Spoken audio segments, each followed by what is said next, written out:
표표한 고라니와 적적스님이 오늘도 힘 빼기에 힘써 보겠습니다. 그러면은 손소독제를 바르고. 네. 안녕하세요. 저는 표표한 고란입니다. 안녕하세요. 적적스님입니다. 오늘 날씨가 진짜 좋네요. 그거 독일어 시험 취소됐어요. 적적. 네, 어쩐지 이상하더라고요. 이 시국에 어떻게 할 셈인가 했는데. 적적스님이 4월 말에 독일어 시험이 있었는데 그게 6월 말로 미뤄져가지고 잘 됐어요. 네, 그것 때문에 찾아보니까 독일이 7만 명이에요. 확진자가. 네, 그렇다고 하더라고요. 네, 그리고 사람도 우리보다 더 많이 죽었더라고요.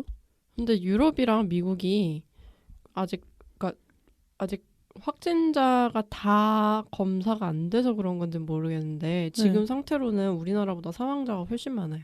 그니까요. 완전 개 난장판이더만.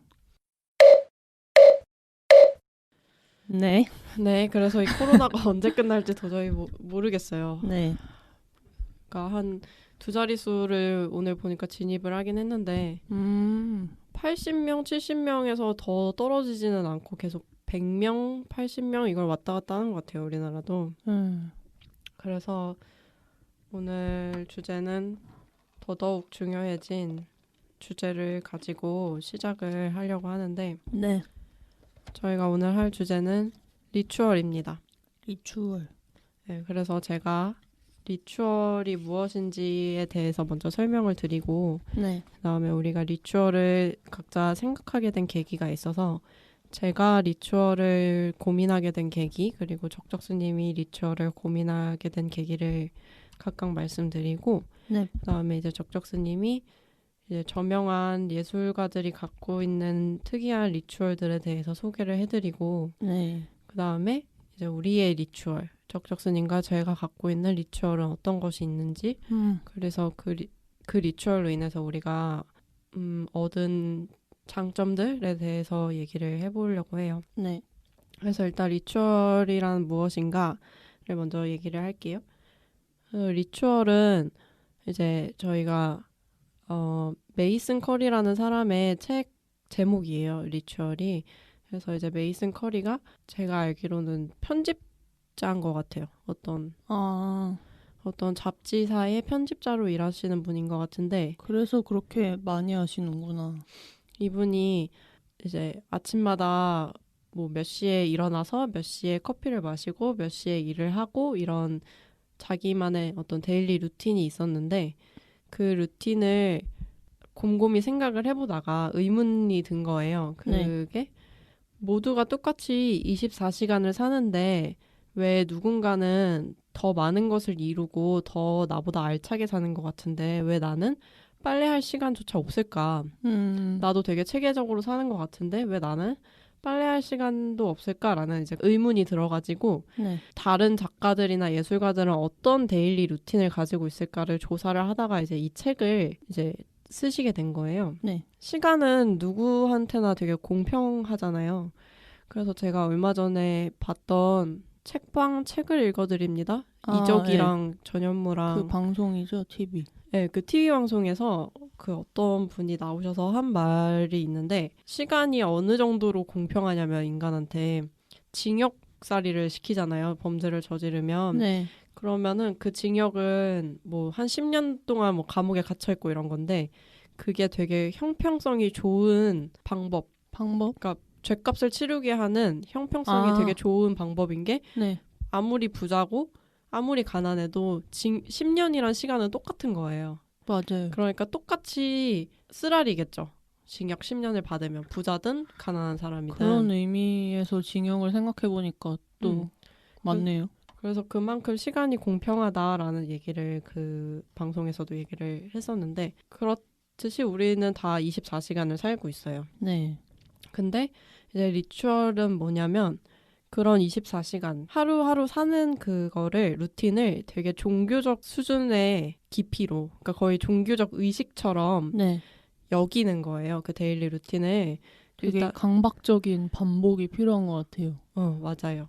일상의 방해로부터 나를 지키고 삶의 에너지를 이렇게 효율적으로 쓸 수 있게 하는 반복적인 행위. 네. 그러니까 결국은 데일리 루틴인데 마음가짐은 종교적 수준까지 올라가는 거죠. 그래서 리추얼이라고 불러요. 그러니까 리추얼이란 단어 자체가 종교의식이라는 뜻이잖아요. 네.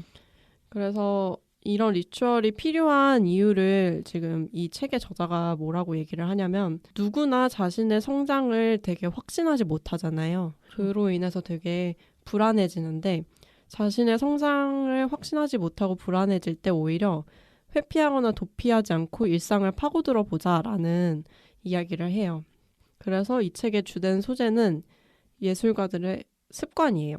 매일매일 하는 습관. 네. 그래서 반복되는 일상적인 행위이며 생각의 부재이기도 하다. 그러니까 무의식적으로 반복하는 일상적인 행위를 말을 하고요. 예. 일상의 습관은 어떻게 보면은 우리의 선택이에요. 그러니까 내가 하루에 이런 행동을 하겠다 매일매일 이거는 저희의 선택이거든요. 그래서 이러한 습관은 우리가 가진 어떤 제한된 자원 그러니까 예를 들면 시간도 다 한정되어 있고 우리의 의지력이나 자제력 그리고 낙천적인 마음까지도 되게 다 한정되어 있는 자원인데 그 자원을 최대한 활용하기 위해서 정교하게 조정된 메커니즘이라고 이 책에서 서문에서 밝히고 있거든요. 되게 정확한 표현인데요. 그죠? 네. 그러니까 우리가 언제나 늘 낙천적이고 긍정적일 수 없는데 예. 그 조금의 낙천적이고 긍정적인 마음을 인생의 가성비를 뽑아내기 위해 그죠. 쥐어짜는 거죠. 나 자신을. 일상을 쥐어짜는 거죠.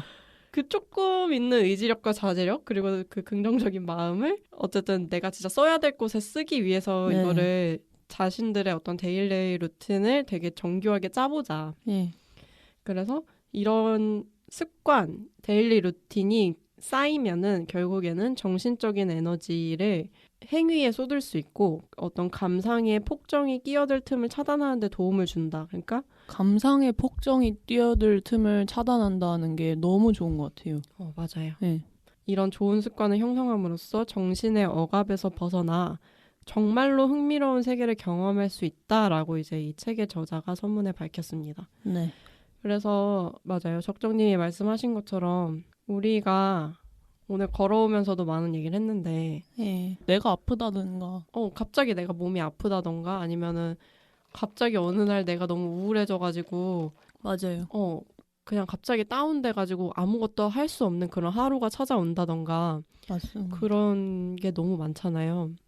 근데 이게 그런 점에서도 이번 방송이 되게 유용할 것 같은 게 표표님은 그래도 어느 정도 단단하고 건강한 정신의 소유자시고 저는 지금은 많이 좋아졌는데 아주 근래 예전에는 되게 우울증이 심해서 근데 우울증이 굉장히 심한 와중에 학교를 다녔거든요. 그때 그러면서 과제들을 계속 해야 했어요. 그죠? 그래서 그때의 경험도 어떻게 쥐어짰는지 말씀해드리면 우울증 걸린 분들한테 좋은 팁이 될 것 같아요. 맞아요. 갑자기 생각나네. 맞아요. 안 그래도 요새 또 그런 얘기들도 많잖아요. 코로나 때문에 하루 종일 집에 있으니까 예. 어떻게 쉬어야 되고 어떻게 내 하루를 보내야 되는지 모르겠다라는 말도 많고 그리고 직장에 다닐 때는 하루 종일 걸렸던 업무를 재택근무를 하니까 막 2시간 만에 끝내고 나머지 묘하다. 시간은 뭐 내가 하고 싶은 거를 했다라는 막 그런 글들도 인스타그램에 역시 엄청 많아요. 노동 시간을 줄여야 합니다. 네, 이 점에서 노동 시간 줄여야 합니다. 그렇죠. 노동 시간이 아직도 길죠. 그래서 그런 좋은 습관을 그러니까 좋은 데일리 루틴을 형성을 하는 게 되게 중요하다라는 얘기가 이 책의 주된 주제고 그리고 책의 이제 뒤에 나오는 내용들은 작가들이 가지고 있는 리추얼들을 소개를 하는 책입니다. 예. 이런 리추얼을 만들어야겠다라고 생각하게 된 계기가 각각 있어요. 저도 있고 적적스님도 있는데 네. 저부터 먼저 얘기를 하자면 저희가 이메일을 가끔씩 주고받죠. 그렇죠. 교환 이메일. 답장 좀 해줘요. 내가 제일 마지막 아닌가? 제가 제일 마지막이에요. 그래요? 네. 알겠습니다. 답장 좀. 그러니까 우리가 평소에 카톡을 그렇게 많이 하지 않아요. 그리고 네네. 만나면 얘기를 많이 하고 그리고 예. 긴 얘기는 또 이메일로 하고 그래서 저도 이제 적정님한테 이메일을 보낸 거예요. 근데 그 이메일에 제 고민이 담겨 있었는데 그게 뭐였냐면 제가 생산성에 대해서 생각을 해보게 된 거예요. 맞아요. 우리 그런 이메일을 했었죠? 그죠? 제가 집에서 가만히 책을 읽는 것보다 강박적으로 되게 진짜 강박적으로 밖에 눈 뜨면 씻고 바로 나가서 저희 집에서 제 작업실까지 한 1시간 반이 걸리는데 작업실을 나가는 거예요. 근데 그러고서 작업실에서 아무것도 안 해요. 네. 아무것도 안 하고 저녁까지 먹고 되게 늦게 집에 돌아와서 피곤해가지고 잠을 자거든요. 근데 그게 집에서 가만히 책을 읽는 것보다 뭔가를 더 했다라고 생각을 하는 거예요. 맞아요. 근데 기분이 사실은 그렇죠. 집에서 가만히 어떤 책 한 권을 정독하는 게 훨씬 생산적일 수 있었는데 그냥 몸을 되게 바쁘게 움직이고 내가 피곤함을 느꼈다라는 것만으로 내가 작업실에 갔다 와서 피곤하다. 이거만으로 나는 만족을 하고 있었던 거예요. 생산성은 하나도 없는데. 그렇죠. 그래서 맞아. 집에서 책을 읽는 게 더 효율적인 일임에도 불구하고 나는 왜 강박적으로 자꾸 나갈까 그렇게 생각을 하게 되면서 내 하루가 진짜 생산적인 하루보다 정말 비생산적인 하루가 훨씬 많구나라는 걸 생각을 하게 된 거예요. 네. 근데 결국에는 내가 어떤 정말 생산을 해냈다 하는 그런 생산적인 하루가 비생산적인 하루보다 많을 수는 없을 거예요. 그러면은 그 비생산적인 하루가 내 어떻게 쌓이면은 내 인생을 구성할 텐데, 네. 나날이 구성을 할 텐데, 그렇다면 그 비생산적인 하루도 어느 정도 생산성을 갖출 수 있게 하고 싶다. 이런 고민을 인생에서 비생산적인 부분보다 생산적인 부분의 비율을 늘리고 싶다? 그쵸. 느리고 네. 싶은데 부담 없이 느리고 싶고 그리고 비생산적인 하루를 생산적인 하루라고 느끼는 어떤 것이 있으면 내 삶의 만족도가 더 높아질 것 같은 거예요. 그래서 내가 이런 생각을 왜 할까라고 이제 적적스님한테 이메일을 보냈어요. 그랬더니 적적스님이 뭐라고 답장을 했냐면 그때 너무 제가 죄의식에 빠져 살 때여서. 글로벌 경쟁 시대의 선물이다. 이거는. 그렇죠. 우리는 뭔가를 생산해내야만 한다. 그러니까 쓸데없이 생산적이어야 된다라는 그 강박 때문에 우리는 불안한 게 아니냐라는 얘기를 하면서 저도 지금 이걸 찾아서 보고 있는데 너무 미친놈 같네요. 그때 적정님이 한참 죄책감에 빠져있을 텐데 왜 죄책감에 빠져있냐면 근데 이 얘기는 리추얼이랑 관계가 없긴 한데 잠깐 제가 아주 짧은 부분만 읽어드리면 제가 이때 어땠는지에 대한 아주 축약적으로 보여주는 문장을 지금 찾았는데 네. 제가 여기부터 읽어드리겠습니다. 이런 식입니다. 이런 식으로 나는 요새 내가 더 잘 살고자 하는 욕망과 나의 정치적, 사회적 지향에 대한 면목 없음 사이에서 괴롭습니다.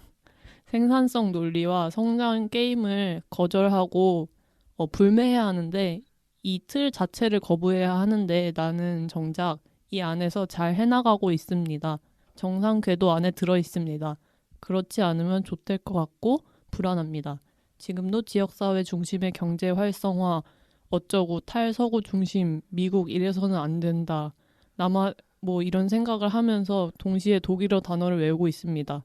이렇게 엉망진창 복잡한 나날을 보내고 있어요. 억할까요? 이렇게 보냈네요. 그쵸. 그러니까 한마디로 적적스님이 잘 삶으로써 네.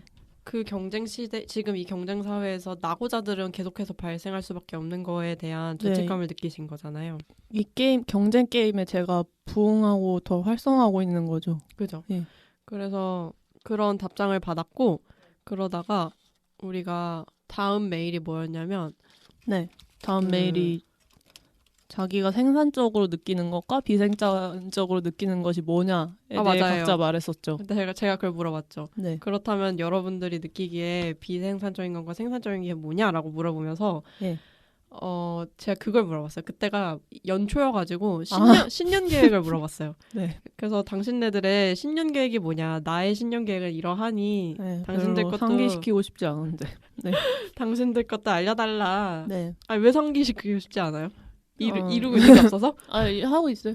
아직 연초니까. 아직 연초에. 그리고 2020년은 리셋해야 될지도 몰라요. 맞아요.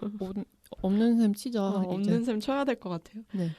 그래서 그 신년 계획을 이제 답장을 받았어요. 적적 스님한테. 근데 그 신년 계획에 7번인가 8번이 뭐였냐면 불안하지 않을 만한 생활 규칙을 만들 것이 있는 거예요. 예.